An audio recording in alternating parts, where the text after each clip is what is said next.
ඇමරිකාවේ තේරවාදී භික්ෂුවක් වන පඤ්ඤාකාර ස්වාමින් වහන්සේ ලංකාවේ සාමපාගමනට සහභාගි වෙන එක මේ වෙනකොට ලංකාවම දන්න කාරණාවක්. ලෝකයේ ප්‍රධාන පෙළේ තාක්ෂණික සමාගමක ඉංජිනේරුවෙක් විදිහට මාසට ඩොලර් දහස් ගණන් උපයපු කෙනෙක්. ඒ හැම සැප සම්පතක්ම අතහැරලා පයට පාවහන්වත් නැතුව සැතපුම් දහස් ගණන් ඇවිදින තැනට පත් වුණේ ඇයි? වියට්නාමයේ උපත ලබා ඇමරිකාවේ ඉංජිනේරුවෙක්ව සිට අද මුළු ලෝකයටම සාමය බෙදා හරින පඤ්ඤාකාර හිමියන්ගේ එහෙමත් නැත්නම් සූත්වේනියන් හිමියන්ගේ අසිරිමත් ජීවිත කතාවයි මේ. 1981 වසරේ වියට්නාමයේ ඩක්ලාක් ප්‍රදේශයේ උපත ලබන ලාම් වාන් ගුයන් 1997 වසරේදී ඇමරිකාවට සංක්‍රමණය වෙනවා. ටෙක්සාස් විශ්වවිද්‍යාලයෙන් තොරතුරු තාක්ෂණ ඉංජිනේරු උපාධිය ලබා ගන්නා ඔහු පසුව සුප්‍රකට මෝටරෝලා සමාගමේ ඉංජිනේරුවෙක් විදිහට සේවය කරනවා. ලෞකික සැප සම්පත් හැමදේම තිබුණත් ඔහුගේ සිත නිතරම සෙව්වී ආධ්‍යාත්මික නිදහසයි. 2007 වසරේදී ටෙක්සාස්හි හූඩාව් විහාරයේදී පැවිදි දිවියට ඇතුළත් වන ඔහු 2010 වසරේදී උපසම්පදාව ලබනවා. පඤ්ඤාකාර හිමියන්ගේ ගුරුදේවයන් වහන්සේ වන්නේ වියට්නාම තේරවාදී බුද්ධ ශාසනයේ නිර්මාතෘවරයාණන්ගේ අවසාන ශිෂ්‍යයා වන රතනගුණ බූ හිත්නා හිමියන්. එතැන් පටන් උන්වහන්සේ තමන්ගේ දැනුම සහ කාලය කැපකලී ලෝක සත්වයාගේ යහපත වෙනුවෙන්. පඤ්ඤාකාර හිමියන් කියන්නේ වචනයට පමණක් සීමා වුණු කෙනෙක් නෙවෙයි.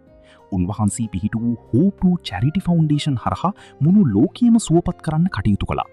අප්‍රිකාව උගණ්ඩාව වැනි රටවල පානීය ජලය නැති දරුවන්ට ලිංහාරා දීම, පාසල් ඉදිකිරීම සහ තායිලන්තය මියන්මාරය වැනි රටවල ස්වභාවික විපත් වලින් පීඩිත වූ දහස් ගණනකට ආහාර සහ බෙහෙත් ලබා දීමට උන්වහන්සේ පෙරමුණ ගත්තා. උන්වහන්සේගේ තවත් සුවිශේෂී ව්‍යාපෘතියක් වන්නේ ලෝක භාෂා රැසකින් ත්‍රිපිටකය කිරිගරුඬ පුවරු මත සටහන් කරන ධර්මචේතිය ව්‍යාපෘතියයි. 2022 වසරේදී උන්වහන්සේ තවත් භික්ෂුන් වහන්සේලා 100 නමක් සමග ඉන්දියාවේ සහ නේපාලයේ සැතපුම් 2100කට වඩා වැඩි දුරක් දින 112ක් පුරා පයින්ම වැඩම කළා. අහස යට නිදා ගනිමින් පිණ්ඩපාතයෙන් යැපෙමින් කළ ඒ දුෂ්කර ගමන පසුව The Footsteps of a Buddhist Monk නමින් කෘතියක් ලෙසත් එළිදක්වුණා. අද වන විට උන්වහන්සේ ලංකාවේ මේ සිදු කරන Walk for Peace පාගමන ඒ දීර්ඝ ගමනේ තවත් එක් පියවරක්. සැතපුම් 2300ක් පුරා දිවන මේ ගමනේ අරමුණ මුළු ලෝකයටම මෛත්‍රිය සහ සංසුන් බව බෙදා දීමයි. අපේ ලංකාව බෞද්ධ රටක්. අපේ ශ්‍රද්ධාවන්ත මිනිසුන්ට සංඝරත්නය පාරේ යනකොට ගෙවල් වලට වෙලා ටීවී එකේ බලන පුරුද්දක්වත් වැටයිනට වෙලා ඉබිකම් කරන පුරුද්දක්වත් නැහැ. ලංකාව කියන්නේ සංඝයා දැක්කම බිම පෙරලිලා වන්දනා කරන මිනිස්සු ඉන්න බෞද්ධ රටක්. තරුණ පරම්පරාව කෙසේ වෙතත් ඔය ආච්චිලා සීයලා හැරමිටිවලින් තමයි එන්නේ සංඝයා වන්දනා කරන්න. ඔය මිනිස්සු ඇස්වල කඳුළු පුරවගෙන හරි ශ්‍රද්ධාවෙන් වන්දනා කරනවා. එහෙව් බෞද්ධ රටක හයියෝ හාමුදුරුවන්ට නිදහසේ යන්න දෙන්න කියලා කියන්න එපා.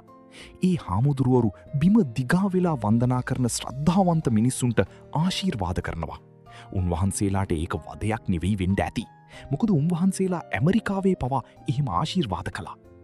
අද අපිට සංඝයාගේ අගයක් නැති වුණාට අනාගතයේ දන් හැන්දන් විදන්න සිල්වත් සංඝයා නැති යුගයක් එනවා. හිත පහදවාගෙන දන් දෙන්න බැරි යුගයක්. අපිට තාම පරක්කු නෑ. ආර්ය මහා සංඝරුවන සිහි කරගෙන සංඝයාට වන්දනා කරන්න. ඒ නිසා ආර්ය මහා සංඝරත්නය සුපහන් සිතින් වන්දනා කරන්න. සංඝරත්නයේ පහසුව පිණිස මාර්ගයේ ඉඩ දෙන්න. රත් වෙච්ච පාරවල් සිසිල් කරන්න වැඩපිළිවෙලක් තියෙනවා නම් ඒකට උපකාර කරන්න. තථාගතයන් වහන්සේ ප්‍රමුඛ ආර්ය මහා සංඝරත්නය සිහි කරගෙන වන්දනා කළොත් ඒ මොහොත ඇති කෙනෙකුට සුගතියක උපදින්නට. එදා දඹදිව් තලය සිසාරා පාගමනින් වැඩි සාරිපුත්ත, මොග්ගල්ලාන, මහා කස්සප ආදි ආර්ය මහා සංඝරත්නය සිහි කරමින් පාගමනින් වඩිනා අනුත්තර පින්කෙත වූ මහා සංඝරත්නයට නමස්කාර වේවා. අපේ බෞද්ධ මිනිස්සුන්ගේ ශ්‍රද්ධාව දැකපු පඤ්ඤාකාර ස්වාමින් වහන්සේ Walk for Peace page එකට හරි සතුටින් සටහනක් දාලා තිබුණා. අපේ බෞද්ධ මිනිස්සුන්ගෙන් ඒ වගේ ශ්‍රද්ධාවක්, කරුණාවක් උන්වහන්සේලා බලාපොරොත්තු නොවන්නේ නැති. බෞද්ධයන්ගේ ශ්‍රද්ධාවත් කරුණාවත් ලෝකෙටම පෙන්නපු ලංකාවේ සියලු දෙනාටම පුණ්‍යානුමෝදනා වේවා. ඉංජිනේරුවෙකුගේ තාක්ෂණික බුද්ධියත්, යතිවරයෙකුගේ අධ්‍යාත්මික ශක්තියත් කැටිවුණු පඤ්ඤාකාර හිමියන්ගේ මේ ගමන අපිට දෙන පාඩම ඉතා ගැඹුරුයි.